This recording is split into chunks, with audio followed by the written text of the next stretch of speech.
A Jmix exclusive. Hello everyone, it's Jmix here with TupacNation.net, and this week we bring you a very special interview with retired detective Russell Poole. Russell Poole spent 9 years as a homicide investigator with the LAPD and had a career that spanned 18 years in law enforcement. He served as a primary investigator on at least 135 homicide cases and assisted on over 500 more. He is more notably known as being the lead investigator on the Christopher Wallace murder. You may remember seeing Russ Poole in the Nick Broomfield documentary, Biggie vs. Tupac, or you may have read his book, Labyrinth. This is part 1 in a series where we talk about the status of the cases, other people's theories, and what he's working on today. Russ, I really appreciate you taking the time to do this. Sure. I just had a few questions for you. Go ahead, ask me. All right, I have a few questions concerning the murders of Tupac and Christopher Wallace. Yeah, it's great because eventually I think it's the journalists are going to end up solving this case because the police departments aren't putting the effort in to. First of all, they're not listening to people. There are witnesses out there that the police never interviewed, and just pretty much figure the police right now aren't going to do it. But what we can do is force them to do it by coming up with the information ourselves and then getting it documented and then taking it to the right people. And I know a lot of people that are interested in doing something about it here in the judicial system. Anyway, it's just a couple of clues away from at least Tupac's case for sure. A lot of strong evidence on that.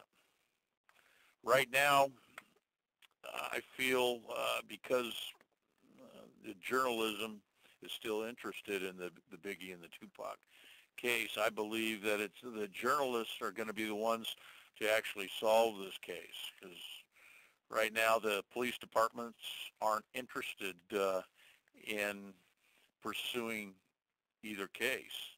I think it's great that the journalists and the people out there are still interested. As a matter of fact, we just got through on current TV. They had Biggie and Tupac on there just a couple hours ago. And my partner that I'm working with never saw it, so he watched it and thought it was interesting.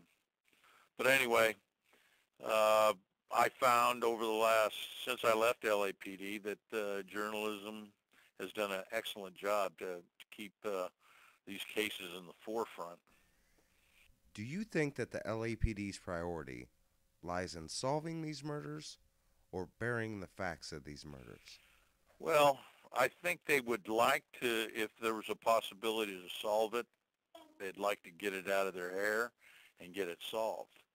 But I think that they believe, there's so many millions of pages and a lot of work over the years has been done.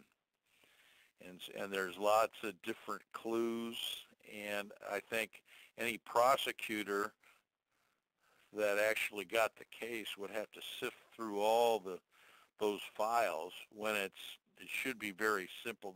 The murder case itself is just a very simple investigation, but when you have a high-profile case, you've got like files and files, which will become discovery at trial. So it's a nightmare for any prosecutor. And it's a nightmare for any detective. That's why you got to have a little bit extra on these cases. You got to have you got to have that smoking gun and able to present that case to a jury. Do you foresee a prosecution in these cases?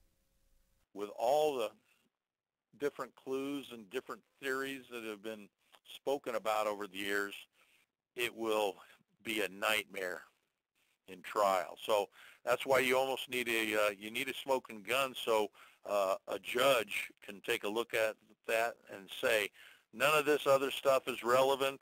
We're sticking with this. That's what they need to do, is streamline it. But right now, I believe prosecutors and police, and both Las Vegas and LAPD, I think they would love to have this thing solved, but it's a discovery nightmare. And also, you've had the Rampart scandal. You've had some corruption involved. So you're going to have like police officers saying that this is what happened, and then you're going to have other police officers saying, no, I don't think that happened that way. So you see how mixed it can be. You had certain leaders like Parks, and then you got Charlie Beck in there, and you had Bratton, and they all got different philosophies on the case. So, Speaking on different philosophies, I wanted to ask you about a certain one. okay. There is a review on Amazon for a book called Murder Rap, written by a man named Greg Kading. In the review section, there is a scathing review from a detective, Russell Poole. Did you write that review? What does the review say? The review reads as follows. Greg Kading has no credibility on this subject matter. He became a task force member on the Biggie case 10 years after the fact.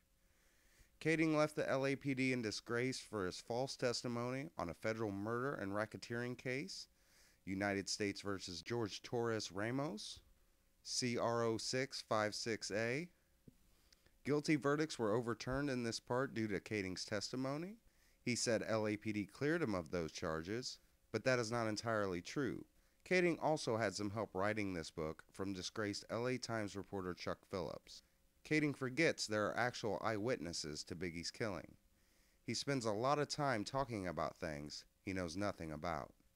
This is a desperate attempt for Kading to salvage his reputation. Suge Knight is a suspect, but not for the reasons Kading talks about. In closing, Kading never attempted to interview me regarding my Biggie investigation. He makes a lot of false statements about me and my part in the investigation by retired LAPD homicide detective Russell Poole. Yeah, I wrote that, and I stand by it. Yeah, I stand by that statement. Yeah, he has no credibility. I couldn't trust him to work with him on the police department. He's self-absorbed, just like the LA Times reporter Chuck Phillips, and they're working together on that book. He did.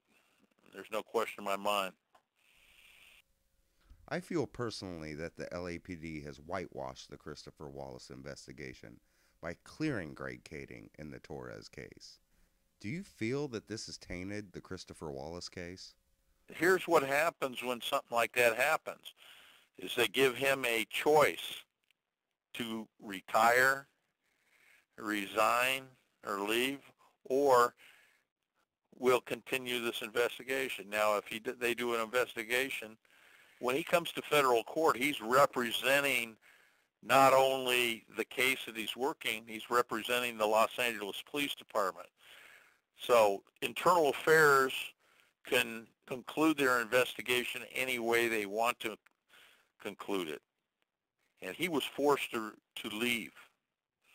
And so in their conclusion, they figure they got nothing to lose. Okay, the suspects, it would be an embarrassment for the LAPD to reveal that their detective on this case was responsible for releasing this killer. Because you got to remember, this Kading worked on other cases. So if they were not to clear him and condemn him and this and that, they would have problems with all of his other cases. So it's a shame that that's the way the system is sometimes.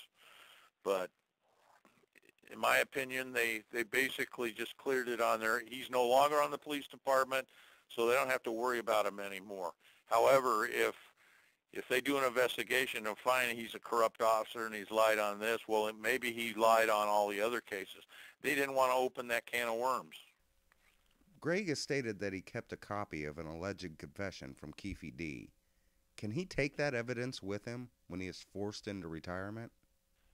No, he's not supposed to. You're not, unless you have a good reason, like I say, his motivation, of course, right from the get-go was to write this book, and I believe that he and Chuck Phillips wrote this book. I mean, the guy is just he's not a honest guy.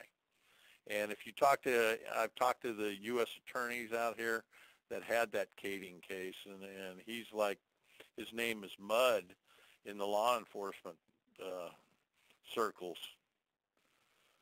Greg Kading. He can't be trusted to testify in any case that he's involved in. I mean, that's one thing you can tell him. It says he lost his credibility when they had to release a convicted killer, and I guess he was a mobster, so they had to release him. You are referring to George Torres, correct? Yeah, George Torres. Once again, this is Jmix here. I hope you enjoyed part 1. Stay tuned for part 2. There's much more to come on TupacNation.net. Special thanks to Detective Russell Poole and all his hard work. And I also want to give thanks to those who view my channel and my subscribers. And a very special thanks to RJ Bond. And just know that I'm going to keep bringing the heat every week. Only on TupacNation.net. Stay tuned, folks. There's more to come.